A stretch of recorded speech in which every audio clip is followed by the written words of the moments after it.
Hey everyone, welcome back to the channel. If you've ever needed to work on a project with classmates, colleagues, or friends in Google Sheets, you probably know sharing is essential, but knowing how asterisk to control who can edit, comment, or just view your spreadsheet is even more important. Today I'm going to walk you through, step by step, how to change edit access and permissions in Google Sheets. By the end of this video, you'll know exactly how to share your sheets safely.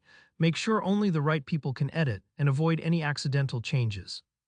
Let's jump right in. First things first, open up your Google Sheet. Look up to the top right corner and you should see a big blue share button. Can't miss it. It's kind of like the front door to your spreadsheet. Go ahead and click on that. This brings up the sharing window where all the permission magic happens. Now you'll notice a text box near the top labeled Add People and Groups.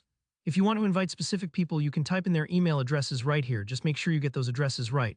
When you share it this way, only those particular individuals will be able to access your sheet. This is a great option if you want to keep things private and control exactly who gets in. Let's say you're working with a team of 3, go ahead, add each person's email. Google will even auto-complete addresses from your contacts to make things easier. Below that, you'll see a section labeled General Access. Now this setting is pretty important. It lets you decide if you want to keep your sheet restricted, just those you invited can see it, or if you want anyone with the link to have access. For example, maybe you're posting a schedule for a club and anyone in the group should have the link, but you don't want the whole internet to see it. In that case, you'd choose anyone with the link. But remember, this means anyone who asterisk gets that link can open it, so double check if you're comfortable with the setting. Next, let's talk about the different types of permissions you can assign. See those options, viewer, commenter, and editor. Here's what they each mean. If you set someone as a viewer, they can only look at your data, not touch a thing. Perfect if you just want them to be able to read info or results. If you set them as a commenter, they can leave suggestions or feedback, maybe asking questions or pointing out things to fix, but they still can't actually change your sheet directly. And finally, editor is the most powerful. These people can make any changes, add or remove data, even reshare with others. So make sure you really trust anyone you give this level of access to.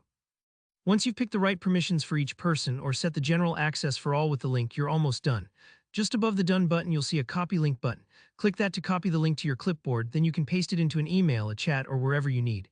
This part is super handy for sharing with a group chat or in a meeting.